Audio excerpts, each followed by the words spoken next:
All right, good afternoon, everyone. We will begin today. Well, welcome to the Judicial Proceedings Committee. We will begin today with a fiscal briefing and then return later today with bill hearings. And so our good friends from the Department of Legislative Services are here to present JPR's fiscal briefing. Please, whenever you're ready. Thank you, Mr. Chairman. David Romans from the Department of Legislative Services. Kate Hayward is here to make sure I stay on track in the document. So I'm just going to do the quick look at the budget and then happy to answer questions if the committee has time. So starting on that first page, it's on the screen. The budget is about a $63 billion budget in fiscal 25, declines by about $1 billion versus last year. The primary reason for that is that there are fewer general funds available this year. There was a lot of kind of one-time cash that had been saved up last year that was invested in one-time spending, such as capital costs and in shoring up the Blueprint Fund and the Transportation Trust Fund. In terms of the 25 budget, the governor leaves about $100 million in fund balance in the general fund at the end of fiscal 25, and he leaves about $2.3 billion in the state's rainy day fund, which is about 9.4% of general fund revenues. We can go to the next slide. All right, so one key element of the governor's budget package is about $1 billion of changes to the budget that are contingent on enactment of legislation. And this breaks it out into different categories. One piece is a little over 100 million of revenue adjustments. Most notable is kind of a technical one. When the state does its revenue estimate, they come up with a number. They look at whether capital gains and other non-withholding income tax revenues are an unusually high percentage of the revenue forecast. If they are, by statute, they kind of take a discount. They reduce the estimate a little bit to provide sort of a hedge against volatility in capital gains. The statute requires 140 million to be set aside. The governor only wants to set aside 100 million, which gives them 40 million more to spend. The second revenue item of note is lottery agent commissions. So lottery agents are paid 6% for each sale of a lottery ticket and 3% for cashing a ticket. The governor is proposing to reduce those lottery agent commissions from 6% to 5.5% for the sales and from 3% to 2% for cashing the tickets. In terms of the 6% to 5.5%, that reverses a General Assembly authorized change from 2022 session. So first we went up and then we're going back down. Transfers to the general fund is the second big category, over 200 million there. The biggest item is we have about $250 million in what we call the dedicated purpose account, which is a place where governors can park money for multi-year initiatives. And there's the 250 is for cybersecurity. The governor's proposing transferring 150 million of that to the general fund to help to balance the budget, saying that between what's in the ongoing budget and the 100 million he's leaving in the dedicated purpose account, there's enough to do what we need to in cybersecurity. The other transfer I would note, just so there's no confusion, is you see an unemployment insurance trust fund number of $40 million. This is for the state employees. The state is self-insured for our employees. And because we haven't really laid people off in many years, we have a $40 million surplus in that fund that they're transferring to the general fund. Spending reductions contingent on legislation. The biggest is the governor doesn't want to put an additional 500 million into the rainy day fund because he's already got 2.3 billion in the rainy day fund. From a policy perspective, the two big cuts that are contingent on legislation relate to higher education, aid to the private colleges, the Sellinger formula, and aid to the community colleges. The governor is proposing cutting the Sellinger formula by $64 million, calculating the aid that we provide those private schools only on their undergraduate students, not their graduate students. Most of the cut would be to Johns Hopkins, which has a lot of graduate students. And when I say most, it's like 55 million, the cut. On the CADE formula, the funding has grown substantially over 10% a year for the last 5 years. So the governor's proposing rebasing that to a lower level, saving about $23 million. Both the CADE and Sellinger changes are permanent changes. This is not a one-time savings. And then the last section there is new spending that the governor is proposing that is contingent on passing bills creating the programs. The two big items there are the Enough Act, which starts at 15 million and we understand will grow to 50 million in the out years. And then the Center for Firearm Violence Prevention and Intervention, which is budgeted at 10 million in fiscal 25 if you pass the governor's bill. Let's go to the next page. All right, this is if you're going to pay attention to one slide in the document, this is the one to look at. This looks at the structural budget outlook for the general fund. And what I mean by structural budget outlook is, can our ongoing revenues cover our ongoing spending commitments? And the answer is no. The blue bars are the administration's estimates. And you can see they are started at a negative roughly 500 million in the fiscal 25 budget. And it grows to 3.5 billion under their forecast by fiscal 29. The magnitude of the challenge in fiscal 29 is very unusual. The last time we had that magnitude of problem in terms of as a percentage of general fund revenues was during the Great Recession back around 2010. The previous time was in the early 2000s when we were coming out of a recession. We were implementing a K through 12 education enhancement, and we were phasing in an income tax cut all at the same time. So this is a very unusual circumstance. I would say it's a little worrisome, the magnitude of the problem, because there is no recession. We're not coming out of a recession. We haven't had one. So it's very easy to imagine this getting worse if the economy slows down a little bit, which is what makes it a particularly daunting challenge. Let's go to the next slide. So back in December, we were forecasting, Legislative Services is forecasting about $1 billion deficit for fiscal 25. The governor has obviously erased that deficit.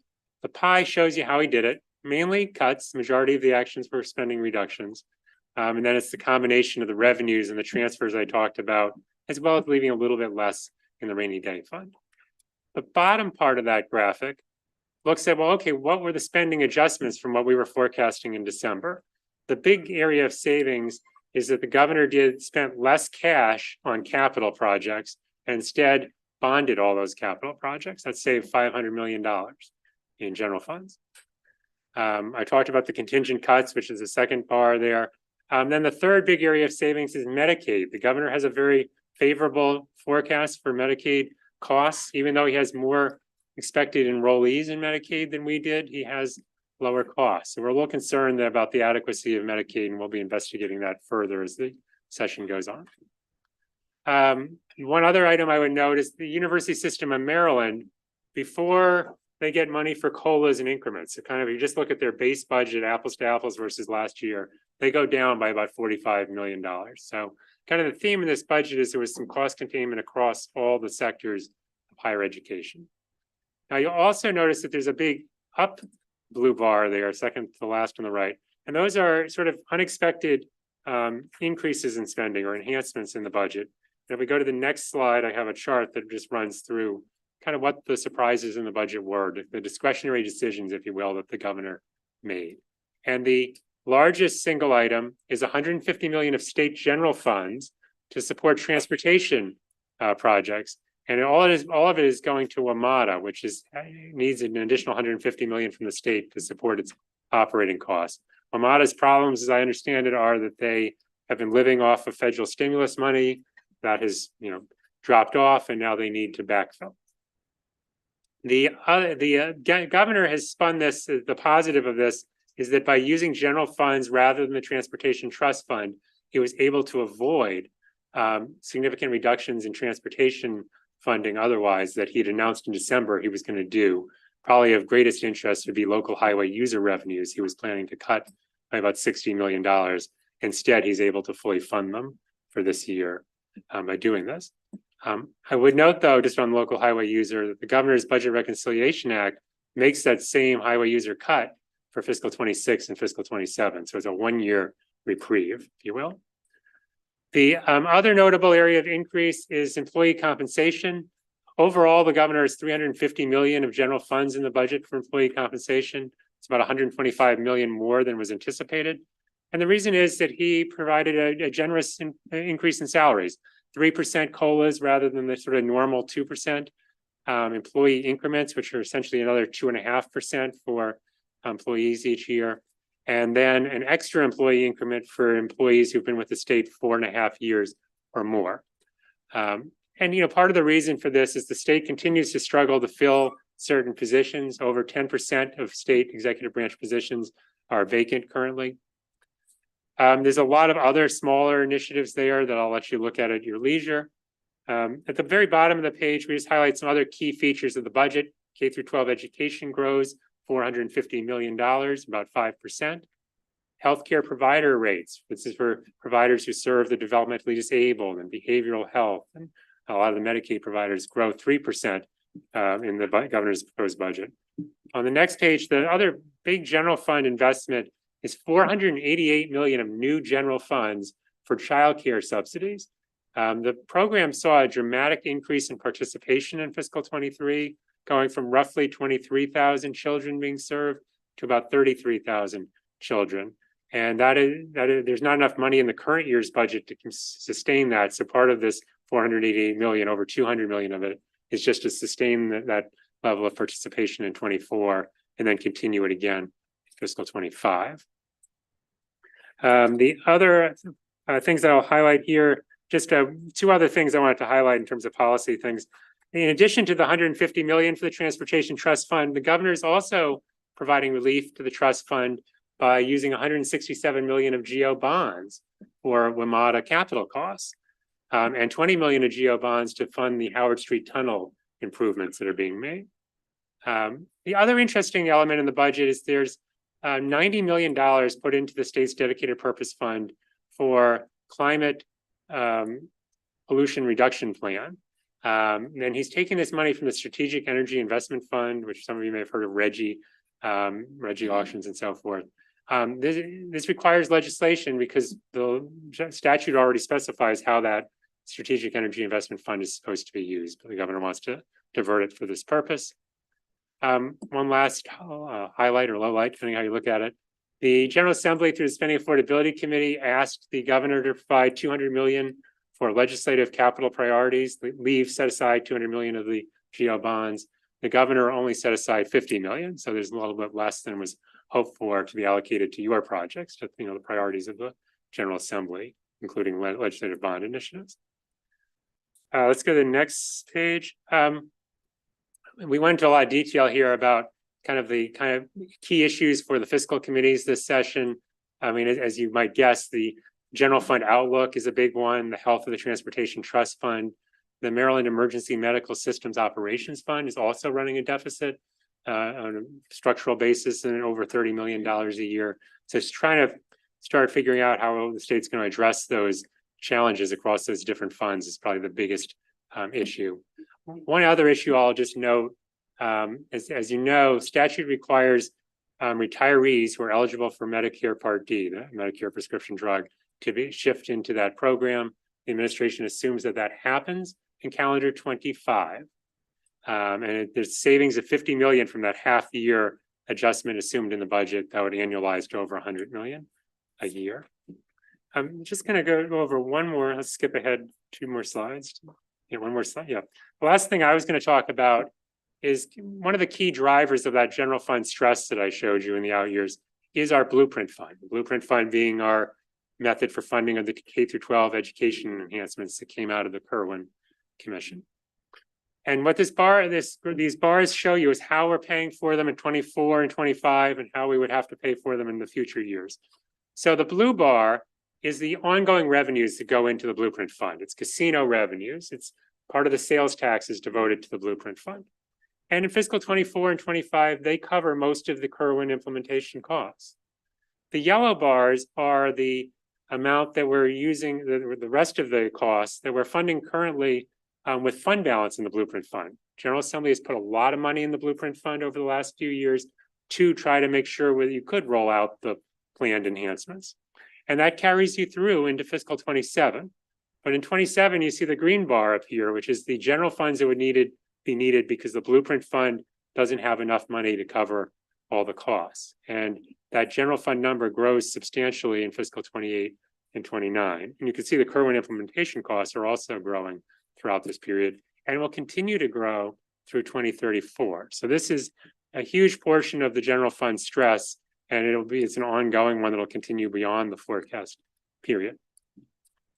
On that cheery note, I will turn it back to the committee and happy to answer any questions. Senator McKay.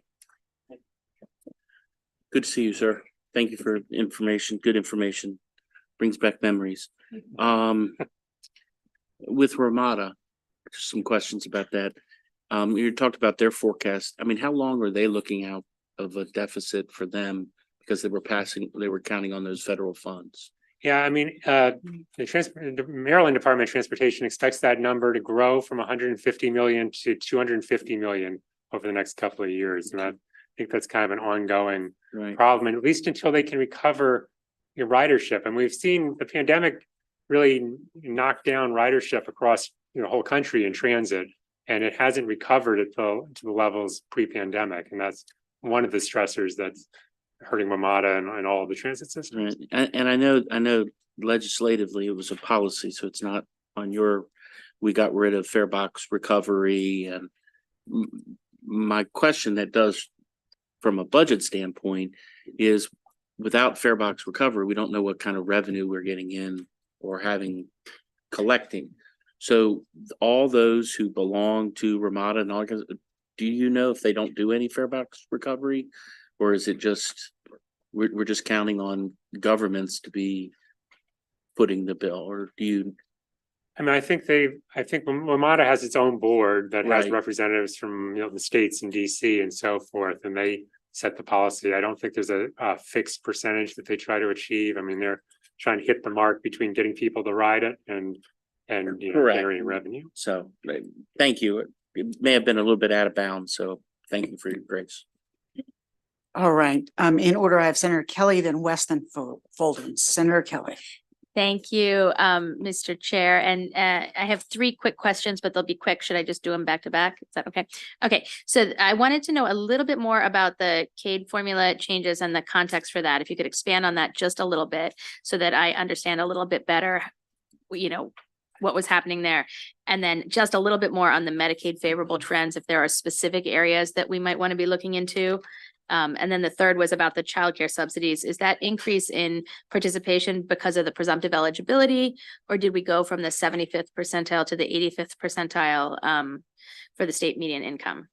Right, there were a lot of changes to childcare around the same time. We are trying to get more information to understand what the different drivers were. But yes, we increased our reimbursement rates, which likely got more childcare providers to accept the subsidies, which would have made it easier for families to access it. And we also eased our eligibility criteria so that more families qualified. And I don't have a breakout at this point. That's okay. That's fine. Thank you. On the Medicaid, we just have sort of the bottom line number. We have our forecast. The administration still hasn't given us their Medicaid forecast, so we haven't been able to. So we don't know yet why those numbers are different. But we will be evaluating, and we'll have 2 more months of data in terms of enrollment and cost data when we do our analysis. So we'll be in a better position to evaluate if they're right or if it's somewhere else. Okay. On the CADE formula, so I guess a little background. So the CADE formula back in fiscal 20 was 250 million across the community colleges, excluding Baltimore City Community College, which is a state agency, and it's dealt with separately. So it goes from 250 then to, in fiscal 24, 393 million. So it's growing over 10% a year through that period.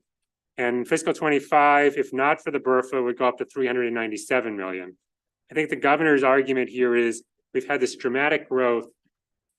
With the exception of this most recent year, enrollment declined at the community colleges throughout that period. So the aid per student has gone way up. So he's saying we can cut it a little bit and still be providing adequate aid. That's up to all of you to decide whether that's the correct number or not. Great. Thank you very much. I appreciate it. Sure. Senator West. Excuse me. Well, thank you, Mr. Chair. Just a couple of questions about the blueprint. We enacted the blueprint in 2020, and it was purported to be a 10-year program. And then we delayed it a year because of the pandemic. So my operating assumption was that we reached the end of it in 2031. But you said these increases and deficits are going to continue to grow until 2034. So how do you explain the extra 3 years added on to the 10-year blueprint? I don't remember the exact timing, but the other issue that got layered in there is that the governor vetoed the bill, which delayed the implementation further. Well, So it was delayed 2 because you had to years. come back and override the years. veto and so forth. So Okay. So, um, second question is, I've been trying to figure out what the total cost of the blueprint is going to be. Hmm. And the only numbers I can see are through fiscal year 29. But if really they were going to continue to incur increasing expenses through 2034, has your office done any projections of deficits beyond 2029? yeah, the general fund number, that green bar on the screen, would grow by about 300 million a year each year until 2034. So another 1.5 billion by 2034. Okay, so if the green bar was at 2,600,000,000 in 2029, it would be up to about 3 billion in 2030 and continuing to increase by $300,000 a year. Right. So the total cost, the blue and the green bars, would be by 2034, be probably, again, we're looking way out, so this will change, but you're talking about $5.5 billion is the total cost, annual cost when implemented. Great, thank you very much. Thank you, Senator Folden. Thank you, Mr. Chair. Hey, thanks for coming out. It's a great presentation. Really appreciate your all's insight on these very concerning numbers. I guess my first one was kind of in line with what Senator West said in regards, when I look at this, I see roughly in 2029 about a 4.1 billion shortfall just for, at that point, what would be a maintenance of effort at that level where we were. Well, the shortfall is really the 2.6. I mean, the 1.5 is the blue Already bar built is the in. ongoing revenue that we already are getting. So But we're that saying, part is but, paid. and, okay, but in your report here, it says like, is it 2.6 or 3.1? I can't remember. The general fund, the administration's estimate of the general fund deficit in fiscal 25 across all the spending is $3.5 billion. $3.5 billion. 3.5. Yeah, okay, so still pretty significant. Yes. And so I have a question. So I know we're looking at, so the rainy day fund is being reduced. So we're basically taking rainy day fund now to kind of cover some of these shortfalls. Is that correct? We're going from 10% in the rainy day fund to 9.4% in the rainy day fund, and we're putting less. We're choosing not to grow it. I mean, the governor could have put another 500 million in, which would get us up over 10%. And the rainy day fund stands at 9.4% of general fund revenues, which is 2.3 billion 2.3 billion. And that's at 9.4%. of general fund revenues. Yep. Okay, 9 point. And the goal, the like sort of ideal goal has always been 10%. So we're And that relatively- would have made it how much? that would be another 150 million, Okay, so about almost 2.5 billion. 2.5 billion. Yeah. Okay, great. The pay-go shift, the 500 million, is that is that also reduced? So, What's- yeah, so we're spending less cash, less general funds on PAYGO, but we're spending more bond money for capital. The authorized bonds go up 500 million between the current fiscal year And those are obviously something we've got to, well, we're still on the assuming hook you for. approve They're- that, yeah, So in the there'll out be years, debt service on those bonds, yes. okay, Yeah. so which means that overall that number could even go higher because we still would have outlier money then that we're due to repay? Right, but the debt service is built into Oh, the debt into services, numbers. okay, all right. And then, so I asked those questions because one of the concerns we have is, you know, we're cutting back, but then we're kind of continuing to fund things like the blueprint, but we're cutting money from, you know, you brought up about fully funding the highway user monies.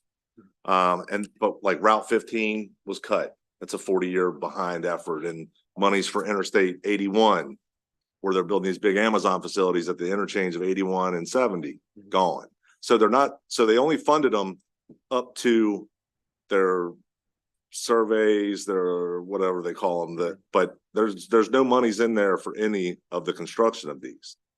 So that's another $1 billion, I'm guessing, that we have. 1.2 billion is what I'm understanding is roughly out there. And I mean, transportation capital is always, you know, there's always a long list of things people want to Sure. do. And it's, you know, what can you afford to do and how do you prioritize within that? I mean, one of the other things that's not in there, that wasn't in there before, is the construction of the red line, which the governor has said is a priority, which would be very expensive. So Very expensive. there's all sorts of potential capital projects, and ultimately, even if there was more money for transportation, ultimately there's probably got to be a So prioritization. I bring this up and I'm just gonna say it on the record that my concern is that I hear a lot of shell game action trying to be played by certain departments that may receive federal highway monies. And that concerns me because those leave us open to have a significant reduction in federal highway funding if they are caught moving these two programs that they are not supposed to move them to. And so I know that's not for you. I kind of point that out there because when you hit MDOT with a 9.5 or whatever the reduction was, or 8.5 reduction that they wanted them to go right off the top, that's a pretty heavy hit to any department. So I'll be eagerly watching those funds as well, but thank you for your presentation. Thank you, Senator Folden. Thank you so much for joining us here today. We really appreciate the briefing and the time you took today. Yeah, thank you. Members of the committee, we're going to take a 5-minute break as we reset the computer system for our hearings. And Senator Folden, I believe you are the only witness on your SB 28. So when we return, we will begin with you if that's okay. Okay, I'll see everyone at 1:35.